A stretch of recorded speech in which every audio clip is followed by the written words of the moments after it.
गुंडप्पा, गुंडप्पा, काय झालं जी तुम्हाला? गुंडप्पा उठा. दिनकर, महादेव, या लवकर या. गुंडप्पा उचलाय ना. गुंडप्पा, गुंडप्पा, अहो काय झालं की हो तुम्हाला? असे कसे पडलात तुम्ही? अहो बोला की हो. आऊसाहेब, आपण डॉक्टरांना बोलवूया का? अम्मा, अम्मा, आवळू इल्ले इद्दाळे. ती इथंच आहे जी. ती कुठं बी गेली नाही बघा. मला ती दिसली नाही, पण तिचा आवाज ऐकला जी. ती बदला घेतल्याशिवाय शिवाय जाणार नाही बघा इथनं. कुणाबद्दल बोलताय तुम्ही जी? सुमित्रा, सुमित्रा, सुमित्रा, सुमित्रा, सुमित्रा, सुमित्रा, सुमित्रा, सुमित्रा, सुमित्रा, सुमित्रा, सुमित्रा. ती इथंच आली होती जी. निसर्ग नवतांचा खात्मा केल्याशिवाय ती इथनं जाणार नाही. तिला मुक्ती मिळणार नाही अम्मा. ती इथंच आहे. अहो भलतच काय बोलताय? आमचा कशाला खात्मा करेल ती? आम्ही काही राजगादीवर बसलो नाही आहोत. नीलांबरा, बोलताना वेळ काळ सांभाळायला कधी शिकणार तुम्ही? सरनोबतांच्या खानदानात तुम्ही येता हे विसरू नका. पण आऊसाहेब, सुमित्राने वचन घेतलं होतं की ती राजगादीवर बसलेल्या माणसांना मारून टाकेल. मग त्यात आईसाहेबांचं काय चुकलं? रोमिला, तुमच्या आई साहेबांचं कधीच चुकत नाही. आणि संकटाच्या वेळी सुद्धा हे सरनोबत आपल्यातले हेवे दावे विसरत नाहीत. आणि आज नीलांबराही तेच करतायत. कदाचित उद्या सुमित्राही तेच करेल. त्याही राजगादीवर कोण बसले आणि कोण नाही यातला फरक विसरते. आणि त्यावेळी सगळ्यांचे जीव धोक्यात असतील. मग काय करणार तुम्ही? म्हणजे गुंडप्पा म्हणतात ते सगळं खरे आहे साहेब? नाही. जोपर्यंत आम्ही या वाड्यात आहोत तोपर्यंत कुणाच्याही केसाला आम्ही धक्का लागू देणार नाही. इतकी वर्ष आम्ही या वाड्यातल्या माणसांची राखण करत आलोय. आता हा लढा आमच्यात आणि सुमित्रेत आहे.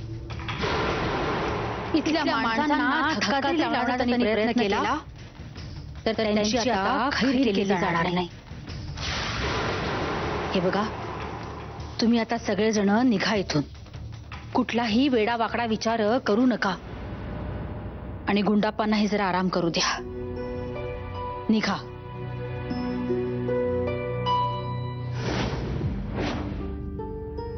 या रेवा गेल्या तरी कुठे आहेत? अशा वेळी आम्हाला त्यांची फार गरज होती बघा.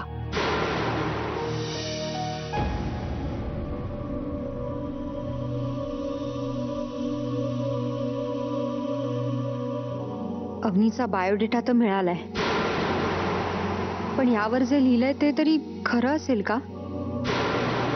सगळ्यांची इतकं धडधडीत खोटं बोलते ही मुलगी. तर हे लिहिलेलं तरी कशावरून खरं असेल? पण मला नुसता विचार करून चालणार नाही.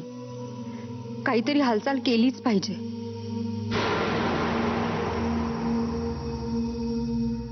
यावर जो नंबर दिलाय त्यावर फोन करून बघू का? पण मी काय विचारू त्यांना? अवनीला तुम्ही ओळखता का असं विचारू, की अवनी कुठे असं विचारू?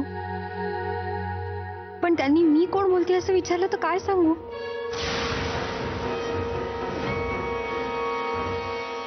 नाही रेवा, आता भलते सलते विचार करू नकोस. कुठून तरी तुला सुरुवात करायलाच हवी.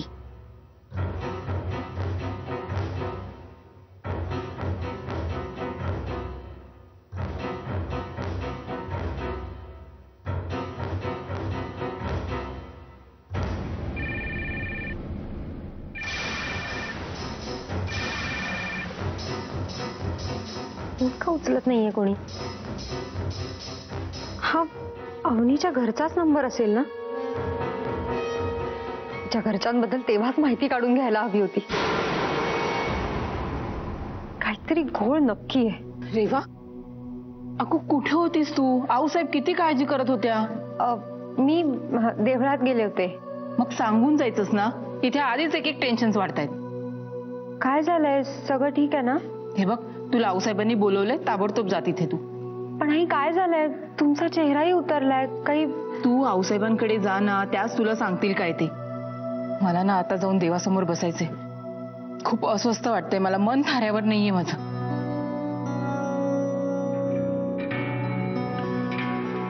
काय झालं असेल? जाऊन बघायला हवं. त्याआधी हे लपवून ठेवते. तर असा सगळा प्रकार आहे बघा. इतकी वर्ष गुंडप्पा आमच्या सोबत होते. वाड्यातल्या प्रत्येक कामामध्ये त्यांची आम्हाला साथ होती. सुमित्राच्या बाबतीत घेतलेल्या प्रत्येक निर्णयामध्ये ते आमच्या बरोबर होते. मग आज असं काय घडलं जी? ते एवढे का हादरले? नक्कीच काहीतरी घडणार आहे बघा, आणि आम्हाला त्याचीच भीती वाटतेय. एक तर काल अमावस्या होती आणि त्यात असा प्रसंग घडलाय म्हटल्यावर गुंडप्पा दादा खरंच अस्वस्थ झाले असतील. पण आऊसाहेब, कशावरून हे भास नसतील? केवळ भास म्हणून या गोष्टी सोडून देता येणार नाहीत रेवा. ते दार उघडून कुणीतरी सुमित्रेला मोकळं सोडून मूर्खपणा केलेलाच आहे, आणि आता ती गप्प बसणार नाही. तुम्ही नका काळजी करू आऊसाहेब. तुमच्या आधारावरच तर मी ही लढाई लढतीये. तसं नाहीये रेवा. आता खरं तर आम्हाला तुमच्या आधाराची गरज आहे की हो. या घरात विश्वासानं कुणाकडे मन मोकळं करावं अशी फार थोडी माणसं आहेत बघा, आणि तीही आता भेदरली. सूर्यकांत आणि रावसाहेब सुद्धा आमच्याकडे आता त्याच आशेने बघणार की हो. आणि आता या सगळ्यांना आम्हालाच बळ द्यावं लागणार आहे. आम्ही खूप थकलोय जी. ही लढाई एकटीनं नाही झेपत आता. तुम्ही कुठे एकटे आहात? मी आहे ना. तुम्ही नका काळजी करू. मी आहे तुमच्या सोबत. गेली कित्येक वर्ष आम्ही हाच आधार शोधतोय रेवा. आप्पा महाराजांनी तुम्हाला नीट ओळखून 4 समजुतीच्या गोष्टी आम्हाला सांगितल्या नसत्या तर? सोडा ना ते जुने विषय. आऊसाहेब, गुंडप्पा दादांनी इतकी वर्ष या घरच्यांची सेवा केली, तुमची सेवा केली. मला असं वाटतं की त्यांना आपण 4 दिवस आता विश्रांती द्यायला हवी, म्हणजे ते पुन्हा पहिल्यासारखे होतील. तुम्हाला काय वाटतं? खरंय तुमचं जी. त्यांना विश्रांती घेणं फार गरजेचं आहे रेवा. आम्हाला ते सुचलं नाही, ते तुम्हाला सुचलं. तसं सांगतो आम्ही त्यांना. पण तुम्ही सगळ्यांना सक्त ताकीद द्या की त्यांना 4 दिवस कोणीही काम सांगू नये. ठीक आहे, मग मी येऊ? थांबा, आणखीन एका प्रश्नाचा उलगडा व्हायचा आहे जी. आज तुम्ही आम्हाला न सांगता कुठे गेला होतात? नाही म्हणजे सांगण्यासारखं नसलं तर नका सांगू, पण आमच्यापासून कुठलीही गोष्ट लपत नाही हे तुम्हालाही माहितीये रेवा. अवनीच्या मागावर असाल तर सावध राहा, कारण जसा त्यांचा इथे येण्याचा उद्देश आपल्याला माहित नाही तसा त्यांचा स्वभाव पण माहिती नाहीये की हो. तेव्हा सावध राहा. या वाड्याला, आम्हाला तुमची फार गरज आहे. तुम्ही नका काळजी करू आऊसाहेब. मी सावध आहे, आणि तसं सांगायचं तर माझ्या कामाला मी आजपासूनच सुरुवात केली. पण पूर्ण माहिती हाती आल्याशिवाय बोलण्यात काहीच अर्थ नाही. तिने चांगुलपणाचा आव आणून आणायचा विश्वास जिंकलाय ना, आता मीही तसंच करून तिला गाफील करणार आहे. आणि मला खात्री आहे यात मी नक्कीच यशस्वी होईन. 101% खरायची तुमचं. आम्ही सुद्धा त्याचीच वाट बघतोय बघा. भैरवा,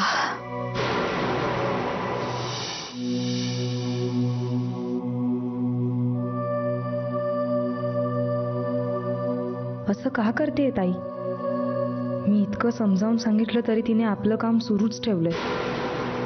अशाने माझ्या कामात अडथळे येत आहेत हे तिला कळत कसं नाहीये? तिचा माझ्यावर विश्वास नाही असं तर नाही ना? पुन्हा एकदा तिला समजवायला हवं. कदाचित आता थोडं कठोरपणे बोलावं लागेल, पण त्याला आता पर्याय नाही. गुंडप्पा दादा, तुम्ही काय करता इथे? तुम्हाला विश्रांती घ्यायला सांगितलीये ना? तुम्ही जा, मी आवरीन सगळं. काय मग गुंडप्पा, पटलं की नाही आम्ही जे म्हणत होतो ते? कुणी मानलं न मानलं तरी जे आहे ते आहेच.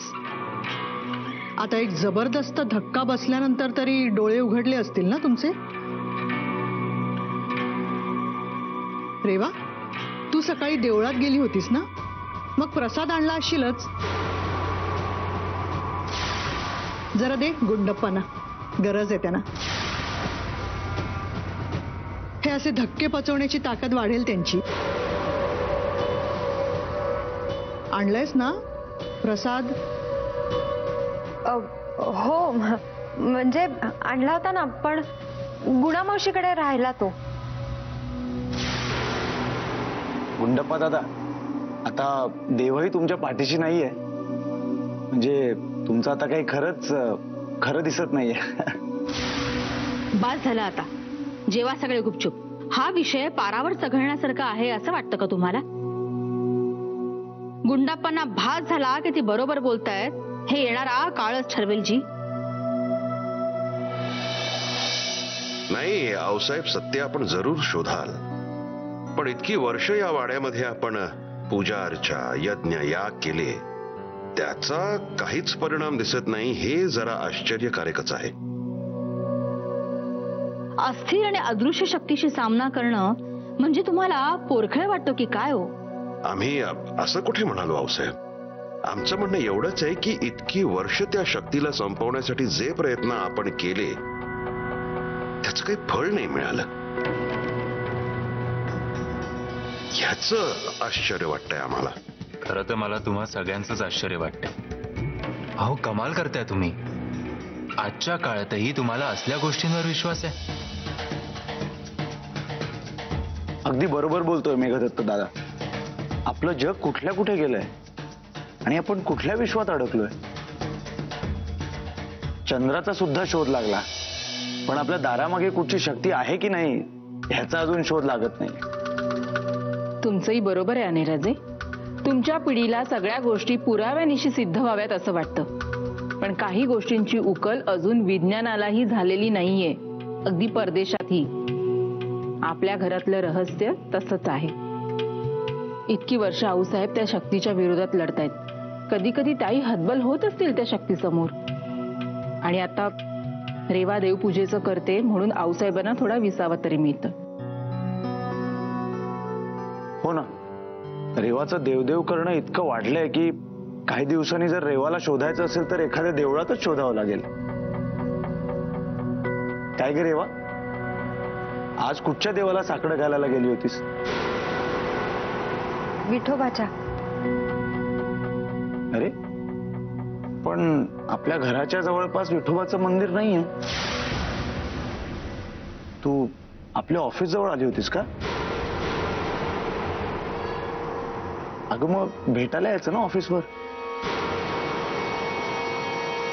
अरे तू कामात सध्या इतका व्यस्त असतोस, उगाच चिडचिड करतोस माझ्यावर, म्हणून मी नाही आले. आणि गुणामावशी होती ना माझ्या बरोबर, म्हणून नाही आले. प्रसादही त्यांच्याकडेच राहिला. बरं, मी गुलाबजाम घेऊन येते.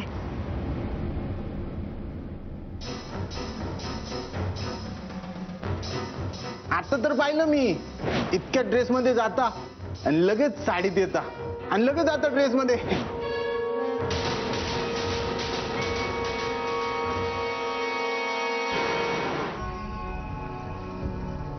आपल्या घराच्या जवळपास विठोबाचं मंदिर नाहीये. तू आपल्या ऑफिस जवळ आली होतीस का?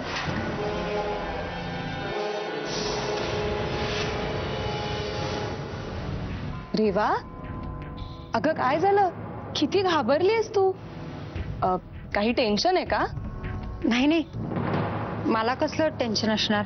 नाही अगं, कारण तुझा चेहराच सांगतोय मला की तू किती टेन्स आहेस ते. अगं तू अचानक असं मागणं आलीस ना, म्हणून दचकले मी. अच्छा, हो का? नाही, कारण मला वाटलं काहीतरी वेगळं कारण आहे. कारण तसंही गुंडांपाचं असं झाल्यापासून घरी सगळे टेन्स आहेत ना, म्हणून म्हंटल. नाही, टेन्शन मध्ये असणारच, पण घाबरले नाहीयेत घरचे. आणि गुंडप्पा दादा इतकी वर्ष काम करतायत या घरात, काळजी वाटणारच ना सगळ्यांना त्यांची. ते पण खरं आहे म्हणा. पण काय ग रेवा, तू आज खरंच ऑफिसला आली नव्हतीस? मी मी कशी येईन ऑफिसमध्ये? आणि आले तरी अनह्याला नाही का भेटणार मी? अगं सध्या तू इतका व्यस्त असतो ना कामात, परवा सुद्धा ओरडला माझ्यावर, म्हणून हल्ली मी येतच नाही ऑफिसमध्ये. पण तू का विचारतेस? अगं आपल्या ऑफिसचा पिऊन आहे ना, तो मला म्हणाला की ऑफिसमध्ये एक बाई आली होती आणि तिचं वर्णन आणि साडीचा रंग अगदी तुझ्याशी जुळत होता, म्हणून म्हटलं विचारावं. काय? माझ्यासारखी दिसणारी मुलगी? कसं शक्य आहे? म्हणजे शिपुरापुरात माझ्यासारखी दिसणारी कुठली व्यक्ती आहे? नाही पण तू म्हणतेस तसं मला सावध राहायला हवं. मी अनयला पण सांगते. आलेच.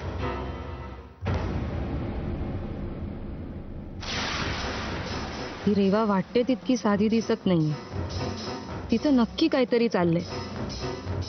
पण मला मात्र आता सावध राहायला हवं. सकाळपासून फोन लागते, फोन का लागत नाहीये? अगदीला नक्कीच काहीतरी शंका आलेली दिसते. तिने काहीतरी हालचाल करायच्या आधी मीच काहीतरी केलं पाहिजे.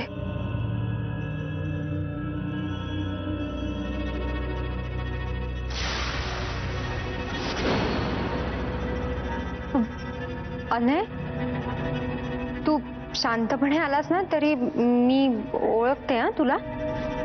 तीच तर खरी पंचायत आहे रेवा. मी काही केलं तरी तुम्हाला ओळखतेसच. तुझ्यापासून काहीच लपून राहत नाही. त्या बाबतीत तू पक्की आऊसाहेबांवर गेलीस. त्यांच्यापासून पण काहीच लपून राहत नाही. अनय, त्यासाठी माणसांवर मनापासून प्रेम करावं लागतं. म्हणजे ते कितीही दूर गेली ना तरी त्यांच्याबद्दल इत्तमभूत माहिती कळत राहते. अच्छा, म्हणजे माझं तुझ्यावर प्रेम नाहीये तर? अरे असं का बोलतोय? माझ्या बाबतीतही तुझ्यापासून काहीच लपून राहिलेलं नाही. असं मला आजपर्यंत वाटत होतं रेवा, पण आज मला कळलंय की तू माझ्यापासून काय लपवते असते. अनय, मी काहीच लपून. मला सगळं कळून चुकलंय रेवा. मला कळलेलं आहे. त्यामुळे आता माझ्यापासून लपवायचा काहीच प्रयत्न करू नकोस. मला कळलंय की तुला माझ्याबरोबर वेळ घालवण्याचा कंटाळा येतो. तसं नसतं तर तू इतक्या रात्री दुसऱ्या कोणाला फोन लावत बसली नसतीस. अरे कमाल करतोस तू. मी बाबांना फोन लावत होते. खूप दिवसात बोलले नाहीये ना त्यांच्याशी. बघ, म्हंटल ना मी तुला आता माझा कंटाळा येतो म्हणून तर आता तुला बाबांची आठवण येते.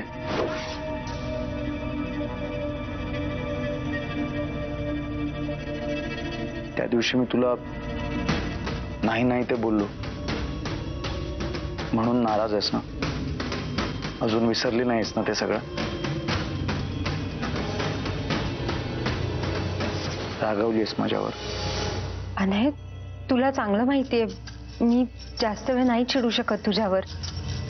आणि तू कामाच्या व्यापात असतोस म्हणून चिडचिड करतोस. मला कळत नाही का?